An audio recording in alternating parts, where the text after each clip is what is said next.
Welcome back to the TWSN YouTube channel. Today we are continuing with our team-specific 7-round mock drafts. We are on day 5. And I know the Seattle Seahawks currently hold the 5th pick in the NFL draft, but they have their own pick. This is not their own pick. This pick was originally belonging to the Denver Broncos. Obviously, it was involved in the massive Russell Wilson deal. So we're going to be doing the Broncos today. I know they don't pick for a while. They don't have a lot of picks. But again, we're going to be doing every team. So we're going to get them out of the way. Their first pick's not till 67. They have back-to-back picks. You know, the Broncos are kind of in this weird spot where they're supposed to be good, but they really just haven't been that good. So they need to hit on these little picks that they do have. They only have 5 picks, as you can see. So they really need to be effective with these picks. They need to get contributors. They need to get best player available. They really just need to take talented football players. Now, Isaiah Foskey is going to be tough to pass right away. Actually, I'm not even going to pass him. Isaiah Foskey. He could be gone this time in real life, but he's not. He's here. It's a simulator. Weird things happen. Some things weird happen in the draft, too. Right now, Isaiah Foskey fits in perfectly edge. I know they brought in, Zach Allen and some of these other players, but Isaiah Foskey, a good young rotational edge that they can use, they can build around, they can do a lot of things with. Now, some linebackers through here are pretty interesting as well. And you know what? I think this is a pretty good range for a linebacker, and they kind of need, their linebacker position is kind of weird. They have some talent, but not too many really traditional linebackers in a sense. So I'm going to give them Dan Henley. Henley is not a massive name in the draft cycle for more, I guess, the casual side of things. He plays at Washington State, but he's a freak athlete. He's got a lot. I don't want to. This is not a direct comparison, but he's like a light version of Fred Warner. He's a really good athlete. He's a good cover guy. He can just cover ground. Nobody is as good as Fred Warner is. So do not act like I'm saying that. But he is a very high upside linebacker. We know Denver needs some help in that area.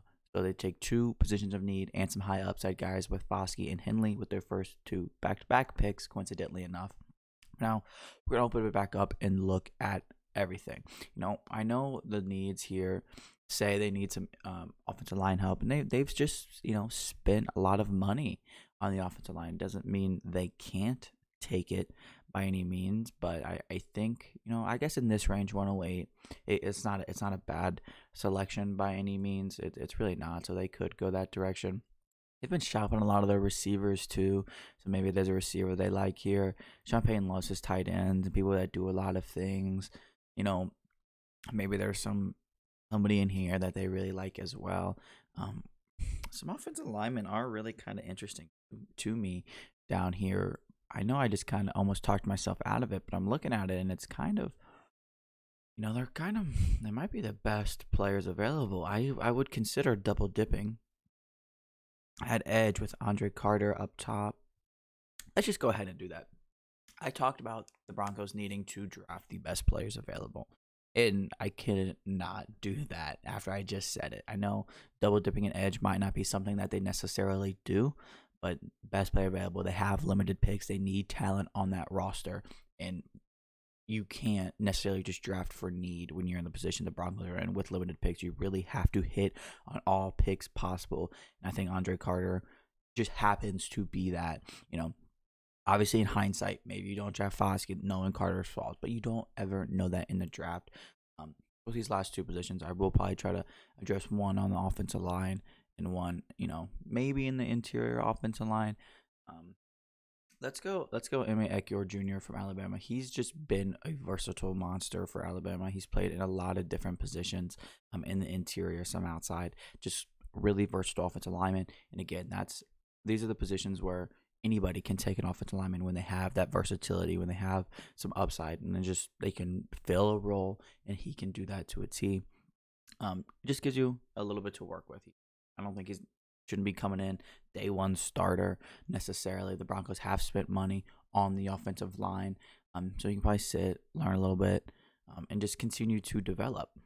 Now, if we're looking at a lot of, some of these tight ends here are interesting to me as well. That's a tight end way down the board here, and Braden Willis. That actually, I'm gonna take Braden Willis here.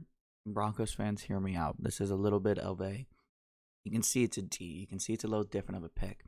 When you look at, Sean Payton kind of, brought Taysom Hill to life a little bit. He created this very versatile role at in New Orleans for him, and he got him paid, and he used him a lot. Braden Willis was team. He had multiple receiving touchdowns. He had multiple rushing touchdowns. He had multiple passing touchdowns throughout college, and he is a tight end. You know, if you go back specifically and watch Texas versus Oklahoma last year, he was their red zone quarterback. He was. He would run read options, jet touch passes, some jump passes. He does a lot. He does literally everything they wanted him to do. And if Sean Payton is kind of looking to recreate that Taysom Hill role, obviously to a little bit less extent from the throwing side, Braden Willis can be that. He can be used in the red zone. He can be used in short yardage situations.